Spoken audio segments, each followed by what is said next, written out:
Assalamualaikum warahmatullahi wabarakatuh, teman-teman. Kembali lagi dengan Dan Backward. Seperti biasa, kita akan mengobrol santai. Sekarang kita akan ngomongin tentang validasi. Jadi, bagi teman-teman seorang QA engineering, ketika kalian melakukan tes API, hal terpenting adalah kalian perlu memvalidasi. Validasi di sini adalah validasi seperti atribut ya. Atribut yang harusnya ada di API itu apa aja sih? Misalkan di sini saya nge-send ya. Saya nge-send. Di sini kan ada respon dari endpoint get list user, yang mana atribut ini tuh akan digunakan oleh front end engineering atau mobile yang akan ditampilkan di UI, ya kan? Nah, sebelum validasi ke atribut, di sini saya mungkin akan membuat teman-teman ke script langsung ya. Jadi script di sini tuh dia adalah untuk memvalidasi. Jadi ketika kalian di sini sudah bermain di param, kalian masuk aja ke tab yang namanya adalah script. Kemudian kalian pilih post respon. Post respon di sini dia adalah setelah kalian mendapatkan respon yang diterima. Dari sini kalian bisa menuliskan sebuah tes skenario. Tes skenarionya apa dan hasil yang diharapkannya itu seperti apa. Oke, misalkan di sini. Di dalam post respon ini ada yang namanya adalah snippet. Snippet di sini dia berisikan berbagai macam function yang memudahkan teman-teman dalam menuliskan script atau tes. Di sini misalkan kita klik aja satu. Oke. Kemudian di sini ada yang namanya function yang dibungkus dan namanya adalah status code is 200. Dan di dalam functionnya di sini ada sebuah perintah yang mana hasil yang diharapkan itu adalah 200. Jadi 200 di sini dia bukan dari 1000 kemudian kembalian 200 karena harga barangnya adalah 800. Bukan dari situ, tapi 200 di sini dia adalah dari server. Ketika responnya 200, maka hasilnya adalah berhasil. Oke? Jadi ketika di-send, maka dia akan masuk ke dalam tab yang namanya adalah test result. Status code-nya 200. Kalau kalian ganti, saya ingin nih hasil yang diharapkannya adalah 400. Ketika kalian send, maka hasilnya adalah file. Kenapa file? Karena di sini kalian bisa melihat errornya. Errornya di sini status code yang kalian harapkan adalah 400. Tapi yang diperoleh atau aktual resultnya dia adalah 200. Jadinya ini nggak sesuai nih, nggak match dengan hasil yang kalian harapkan. Maka hasilnya adalah fail. Gitu, atau gagal. Kalau gagal, berarti kalian harus belajar lagi yang rajin dan capailah kesuksesan. Jadi kalian ganti aja ya, jadi 200. Klik yes, dan di sini alhamdulillah kita mendapatkan pas atau terlewati. Gitu. Nah, status code 200 ini ya ini menyesuaikan dengan yang kalian mau gitu ya. Jadi bahasa mudahnya itu ini kan function yang dibungkus ya. Jadi bisa dibilang di sini tuh dia adalah tes skenario yang kalian mau. Misalkan tes skenario yang kalian mau, saya ingin mengetes get list user. Ketika dia sukses, maka status code-nya adalah 200. Ini adalah tes skenarionya dan hasil yang diharapkannya adalah mendapatkan 200. Oke, seperti itu ya teman-teman. Dan kita ingin buat lagi skenario yang di dalam list user itu biasanya adalah, saya komen dulu ya. Nah ini cara komen, kalian bisa menggunakan garis miring 2. Biasanya adalah filter tidak ditemukan. Terus apalagi ya, filter one item. Kemudian filter multiple item.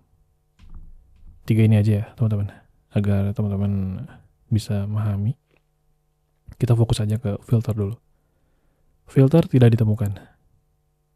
Filter tidak ditemukan biasanya ketika kalian menggunakan filter, kemudian kalian tambahkan ZZ, dan kalian send, maka hasilnya adalah empty array. Ini adalah filter yang tidak ditemukan. Berarti yang pertama kalian dari mana ya? Wait. Oh ya, berarti kalian harus dari sini dulu ya, dari konsol. Ketika kalian send, maka di sini ada lognya. Jadi lognya ini tuh sebenarnya sama kayak dengan di UI, cuma ini adalah versi dari command line-nya. Di sini ada respon body nih.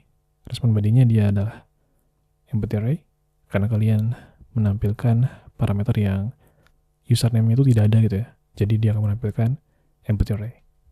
Kita clear dan kita konsol di sini deh. Yang pertama kalian buat dulu const data, yang mana di sini adalah kita membuat sebuah variabel dan kita ingin mengetahui pm_respond.json.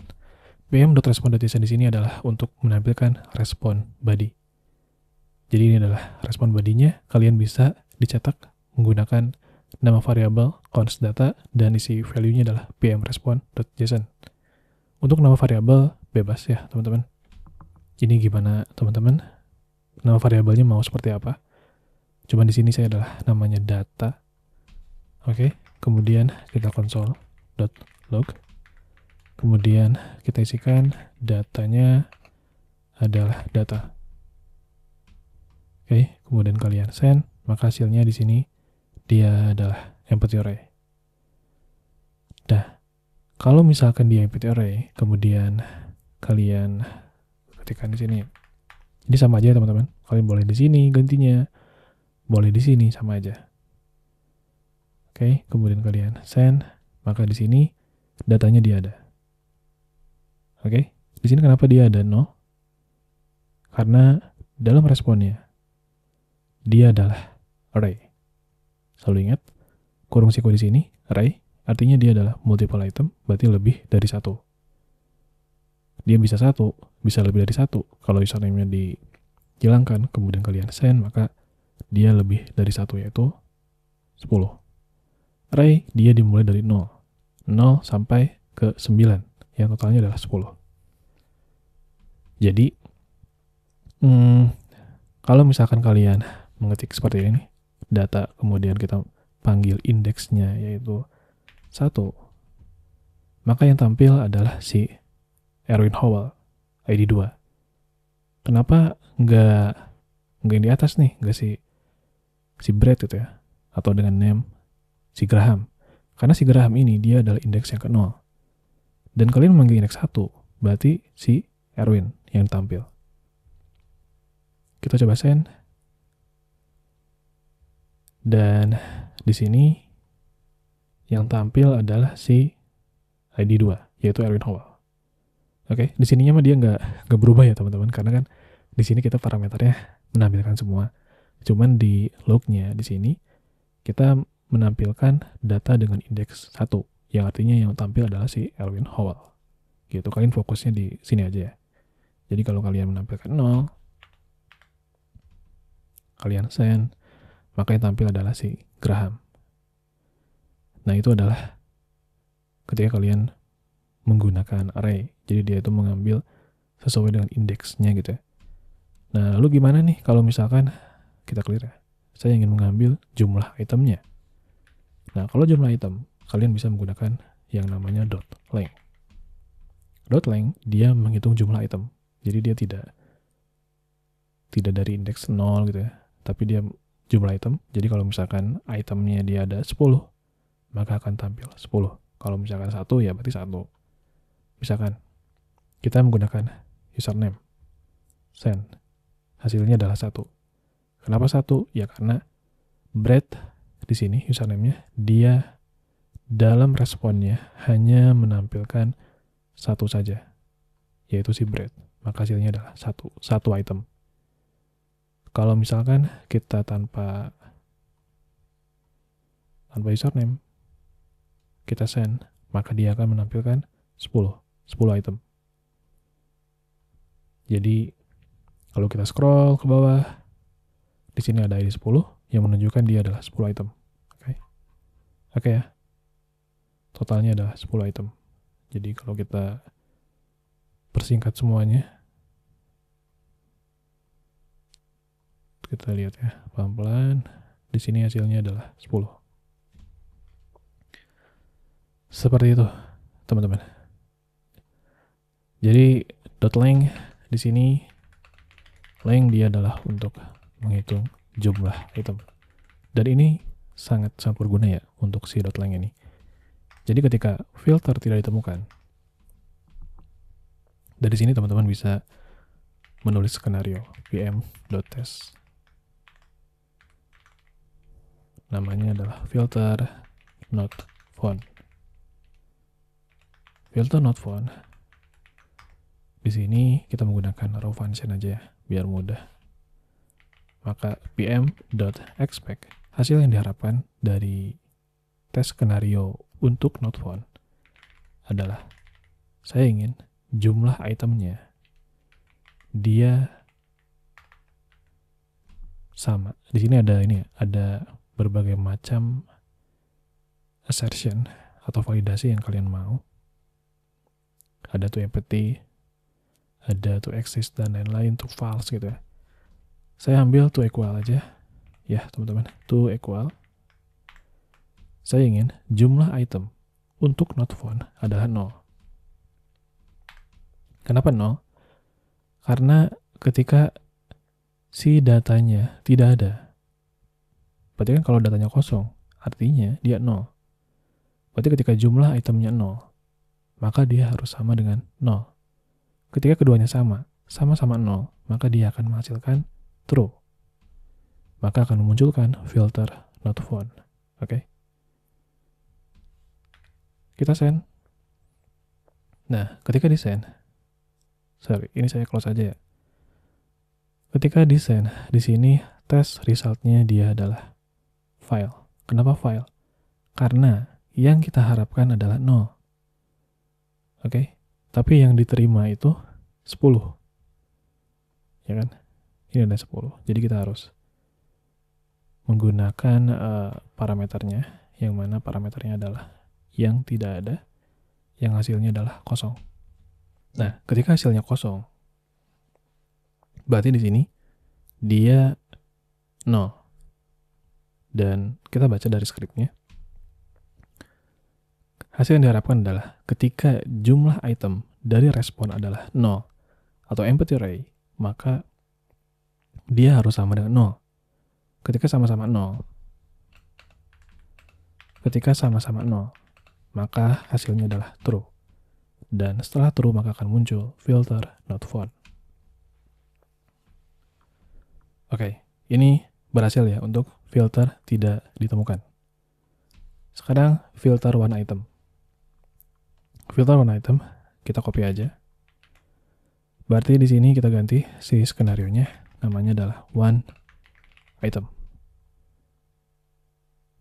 One item di sini berarti data.length-nya dia harus sama dengan 1. Ketika kondisinya adalah 1 sama dengan 1, maka hasilnya adalah true. Berarti dari sini teman-teman perlu menampilkan respon yang satu item. Oke, di sini dia menampilkan hanya 1 item saja. Dan dari tes resultnya, maka filter one item di sini dia akan berhasil. Karena data.length-nya, jumlah itemnya dia ada 1, dan 1 sama dengan 1, hasilnya adalah true. Maka dari skenario filter one item di sini dia tampil. Kenapa di sini dia file? File ya karena dia 1 sama dengan 0, hasilnya adalah false. Maka dia file. Oke? Biar tidak mengganggu, mungkin teman-teman bisa komen aja. Oke? Tinggal di komen aja biar tidak mengganggu result. Tapi di sini saya sengaja di uncomment aja ya, biar tampil nih filenya. Nanti kita berbenah ya, biar pakai kondisi itu bagusnya gimana. Oke. Filter tidak ditemukan sudah, filter one item sudah, sekarang filter multiple item. Multiple item kita copy saja, kemudian kita paste. Di sini filter one item berarti multiple item. Filter multiple item berarti datanya harus lebih dari satu. Ketika data lebih dari satu, berarti dia harus greater than. Kita ingin datanya, jumlah itemnya dalam respon body, dia harus lebih dari satu. Ya kan multiple item ya, lebih dari satu artinya 2, 3, dan seterusnya. Jadi, ketika si jumlah item dia lebih besar dari satu, maka hasilnya adalah true. Oke? Maka di sini kita akan menampilkan semua item. Ketika semua item, maka filter yang muncul adalah multiple item. Multiple item. Karena jumlah item 10, dia lebih besar dari 1. Ya kan? 10 kan lebih besar dari 1 kan? Berarti dia akan menampilkan true. Gitu. Dan di sini kenapa dia file yang 2 ini? Ya karena 100 sama dengan 1 false. Ya kan? Kemudian 100 sama dengan 0 false, maka dia file. Nah, dari sini kalian sudah bisa memfilter antara tidak ditemukan, kemudian filter one item, dan filter dengan multiple item. Atau di sini tuh multiple item tuh dia lebih ke default ya. Defaultnya tuh jadi tanpa parameter, dia menampilkan data semua. Oke, mungkin gambarannya seperti itu. Dan gimana sih caranya biar kita mengkondisikannya gitu ya. Nah, untuk mengkondisikannya, berarti dari sini kita bisa menggunakan if, else, if. Itu adalah pengkondisian. Dan kita juga bisa menggunakan yang namanya adalah switch case, yang mana itu bisa lebih clean code ya, dan mudah digunakan oleh teman-teman juga. Cuma dari sini kita menggunakan if, else, if. Jadi yang pertama adalah jika data .length sama dengan 0, maka di sini tampilkan kondisi pertama. Tapi jika kondisi ini dia salah, maka else if-nya adalah kita ingin mengecek data.length-nya adalah sama dengan 1. Jika kondisi data.length-nya sama dengan 1 di sini dia adalah salah, maka kita akan lanjut ke kondisi berikutnya, yaitu else if-nya adalah data.length sama dengan, bukan sama dengan, lebih besar dari 1. Oke. Seperti ini teman-teman. Jadi kalau misalkan ini opsional aja sih ya. Kalau misalkan gak ada sama sekali ya console.log-nya not handle, tidak terhandle. Dari sini berarti kalian tinggal paste saja. Oke, kalian cut saja dan masukkan ke sini.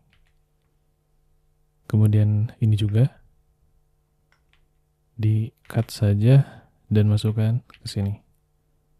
Begitupun dengan ini.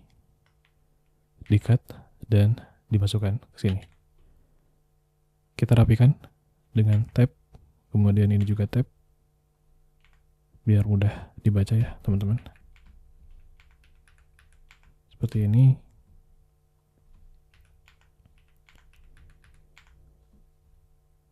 Oke, di sini mudah dibaca ya. Jadi di sini kondisinya adalah jika datanya atau jumlah itemnya sama dengan 0, maka filter not found akan dijalankan. Tapi kalau misalkan kondisi pertama ini salah nih, berarti dia akan masuk ke dalam kondisi yang kedua. Kondisi kedua adalah jika jumlah itemnya sama dengan 1, maka dia akan filter 1 item. Jadi di sini dia akan dijalankan. Dan kalau kondisinya benar, ya udah. Berarti ini yang akan dijalankan. Jika kondisinya ini salah, maka dia akan menjalankan kondisi yang ketiga. Seperti itu, teman-teman. Jadi, kalau misalkan kita send, di sini dia filternya adalah multiple item. karena di sini endpoint-nya adalah user, dan kondisi ini salah. Yang pertama, kondisi yang kedua adalah salah, dan kondisi ketiga dia adalah benar karena jumlah itemnya lebih dari 1, maka yang tampil adalah filter multiple item. Kondisi ini benar nih, berarti ya skenario ini akan dijalankan. Kita coba menggunakan parameter lain, brace dengan yang kosong, maka hasilnya adalah filter not found. Kenapa ini muncul? Karena filter not found-nya data.length-nya, jumlah itemnya adalah sama dengan 0. Oke, ini kosong, sama dengan 0, maka filter not found. Tuh, jadi muncul ini, filter not found. Oke, kemudian kita hapus dengan breadth dengan data 1, maka filter one item yang muncul. Jadi, dari sini saya jelaskan kembali. Data.length sama dengan 0. Jumlah itemnya adalah 1. 1 sama dengan 0 adalah false. Maka ini salah. Dia akan berpindah ke logika yang kedua. Data.length dia 1. 1 sama dengan 1. Maka hasilnya adalah benar. Dan ketika benar, maka filter one item dia akan tampil. Ketika kondisinya benar, maka kondisi di sini dia adalah false.